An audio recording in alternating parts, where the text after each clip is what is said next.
Kamusta sa lahat? Para sa ating DIY ngayon, kakailanganin natin ng bote na may spray. Tatanggalin natin ito mula sa bote at medyo aayusin pa natin. Tanggalin natin ang takip na pang-adjust, tapos alisin natin ang nozzle.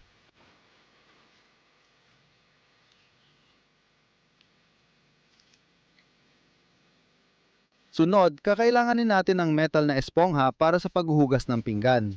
Gamit ang gunting, gupitin natin ng ilang maliliit na piraso. Ngayon, ilalagay natin ang mga pirasong ito sa loob ng bukana ng sprayer.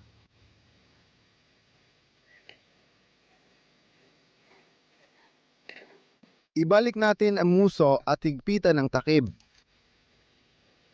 Gamit ang manipis na drill bit na may diameter na 0.8 mm, kailangan gumawa ng butas sa tubo. Ang butas ay dapat nasa layo ng mga 5 hanggang 7 mm mula sa itaas ng tubo. Kailangan gumawa ng butas sa bote na may diameter na 10 mm. Para maging maayos ito, pinainit ko lang ang drill at tinunaw ito. Ngayon, kailangan kunin ang balbula mula sa interior ng gulong ng bisikleta. Kalasin natin ito at tanggalin ang core ng balbula.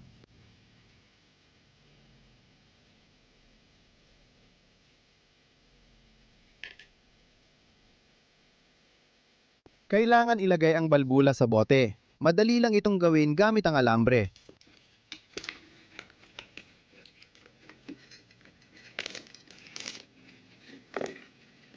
Ikinakabit natin ang nut at higpitan ito ng maayos.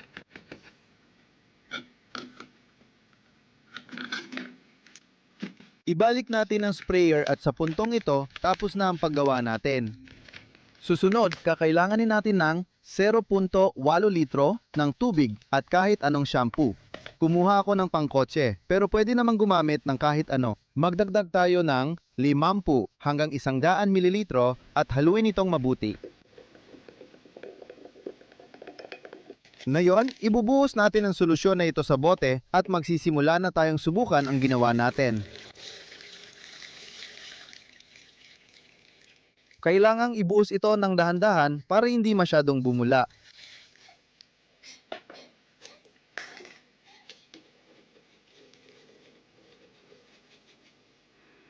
Ikabit natin sa fitting ang kahit anong mahina-hinang kompresor. Ako, ginagamit ko ang pangkotse. Ngayon, panurin nyo kung paano gumagana ang gawa-gawa kong ito. Tulad ng nakikita nyo, naging mini foam generator ito na swak para sa paghuhugas ng maliliit na pyesa.